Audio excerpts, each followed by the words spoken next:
রবীন্দ্র জয়ন্তী উপলক্ষে কুঞ্জবন সেবক সংঘের উদ্যোগে এক চিত্রাঙ্কন প্রতিযোগিতার আয়োজন করা হয়। এদিন ক্লাব প্রাঙ্গণে কচিকাঁথা শিশুরা এই প্রতিযোগিতায় অংশগ্রহণ করেন। এই প্রসঙ্গে সংবাদ মাধ্যমের মুখোমুখি হয়ে ক্লাবের কর্মকর্তারা জানান, মূলত 3টি বিভাগে এই প্রতিযোগিতা অনুষ্ঠিত হচ্ছে। যারা বিজয়ী হবেন তাদেরকে এবং যারা ভালো চিত্রাঙ্কন করবেন তাদেরকেও পুরস্কৃত করা হবে।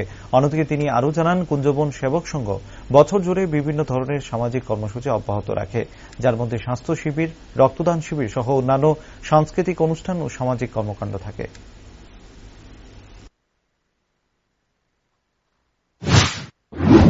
আমাদের কুঞ্জবন সেবক সংঘের পক্ষ থেকে আমরা রবীন্দ্র জয়ন্তী উপলক্ষে আমরা এক ড্রয়িং প্রতিযোগিতার আয়োজন করেছি।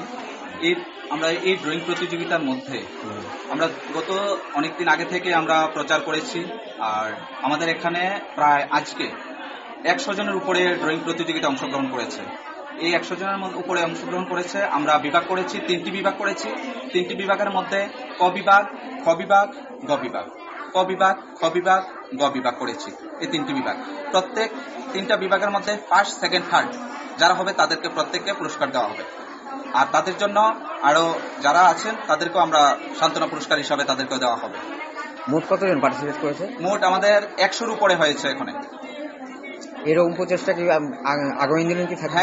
হ্যাঁ, আমাদের এরকম প্রচেষ্টা আরো চলবে। গত সপ্তাহ আমরা একটা মেগা এই হেলথ ক্যাম্প করেছি, আর নেক্সট সপ্তাহ আমরা দেখি আরো এই সাংস্কৃতিক অনুষ্ঠান করার ইচ্ছা রয়েছে আমাদের, যে আমরা সাংস্কৃতিক অনুষ্ঠান করব।